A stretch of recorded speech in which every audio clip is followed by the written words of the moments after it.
come on, man. That was unnecessary. Unnecessary. You're not even going the speed limit and you cut me off. Come on, man. It's too early for this stuff. Hello, everyone. Welcome to Driving While Josh. I'm your host, Josh. And I'm, of course, driving. We're in our mobile Honda studios, sponsored by Civic. And we're having a good light day. It's kind of like a June gloom in August. Nice overcast. It's very cool. It's a good change from the heat we've had past few days here in Southern California. I'm sure the people that were suffering the fire up in Santa Clarita are happy that it's cool, overcast, and I guess anti-fire weather, if that's the correct terminology.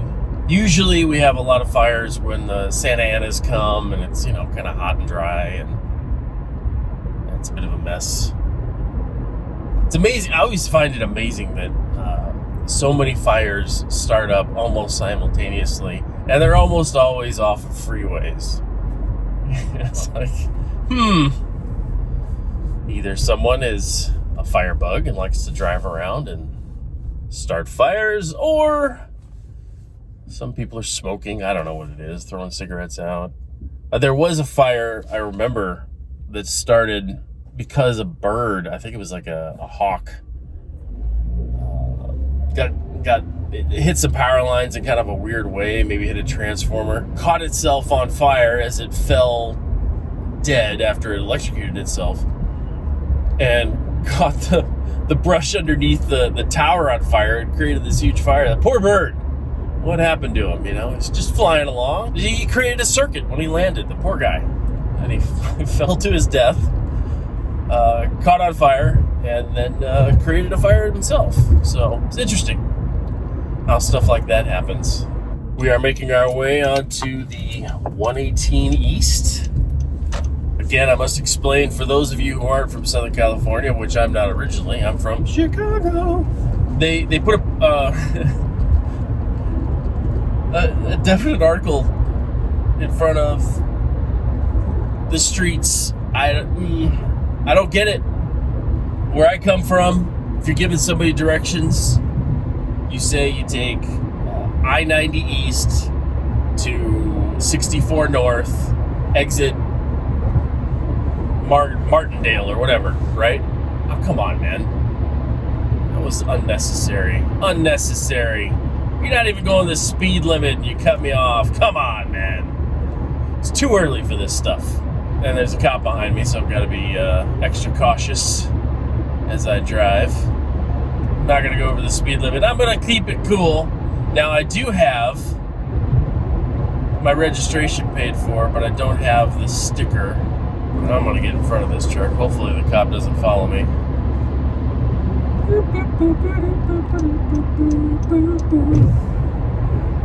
There we go. We're playing it cool. We're still doing the speed limit.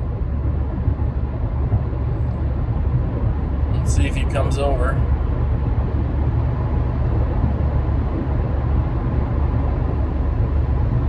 Coming up next to me. 66, 67, 68. How slow can we go?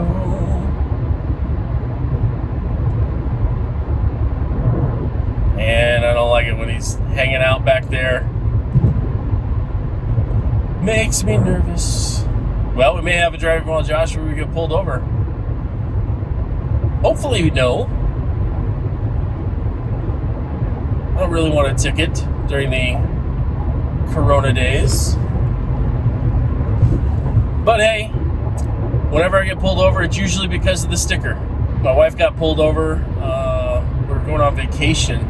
I had paid for the registration, just never had gotten her car smog checked to finish the registration, so they send the sticker. And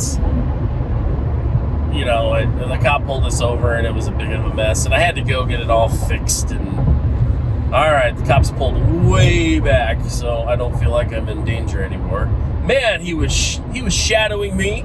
Good. All right, we're in the clear. Maybe he was checking my plates out, realized that I'm not a known criminal. Decided not to pull me over, charge me $50 for not having my correct color sticker on my license plate. So this morning commute has been smooth so far, other than a little hiccup with the police. On a positive note, with the MLB, my Cubs are doing quite well. Hopefully they can keep it up. It's kind of a weird time with sports. You know, they're threatening to shut down a team's season. So, man, I think hockey, I think I've said this before, I think hockey's doing it right. They kind of put themselves in a bubble. Protect the players, protect the coaches and the staff. Get the Stanley Cup stuff out of the way and move on. MLB, they're a little more lax. I'm not sure what the NFL is planning on doing.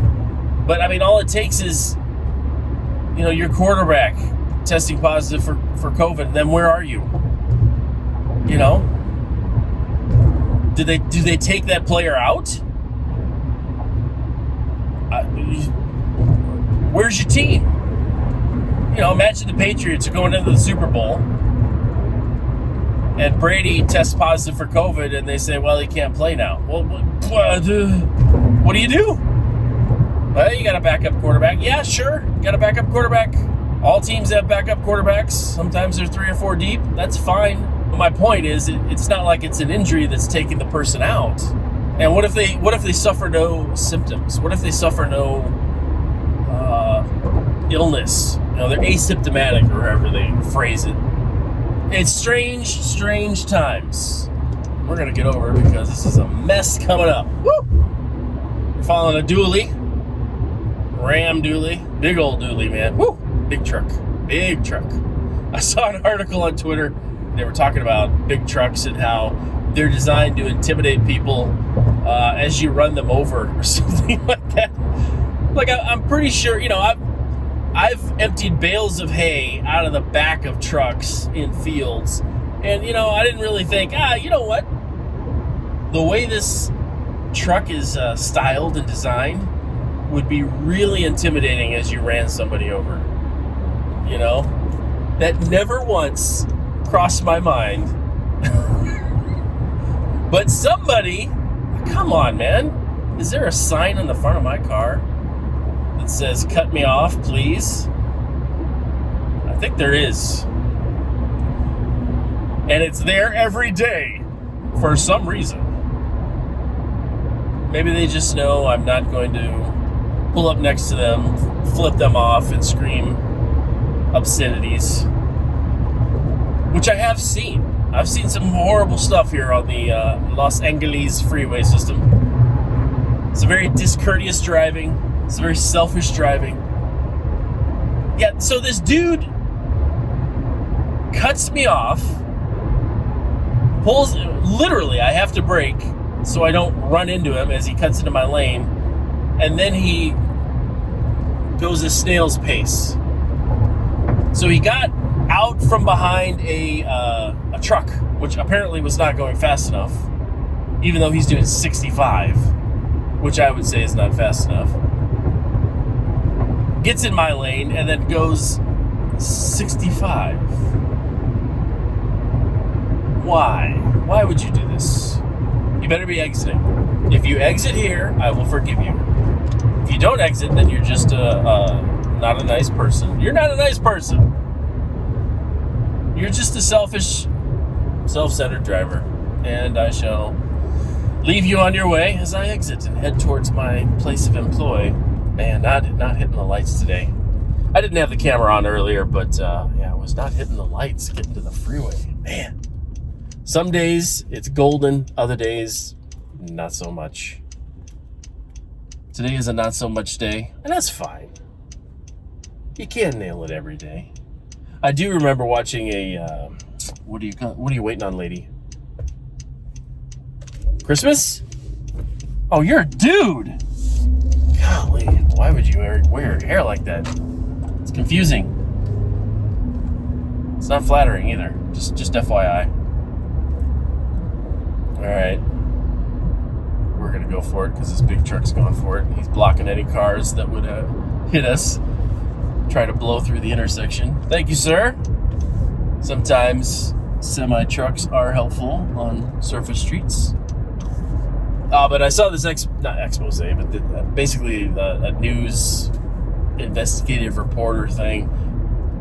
I guess on some lights for emergency services, they have little sensors that will, if the flashing lights or whatever are coming forward, it recognizes it and changes the light so that, the fire truck or the police car or the ambulance has green lights going through. It doesn't have to worry about blowing through a red light intersection, getting blindsided by some guy who's not paying attention. I guess there was some infrared signal that some of this emergency vehicles had, and some dude figured it out and got like a little box so that in his car he would just like a remote control for your garage or your TV, and it would send the signal to the light and it would change.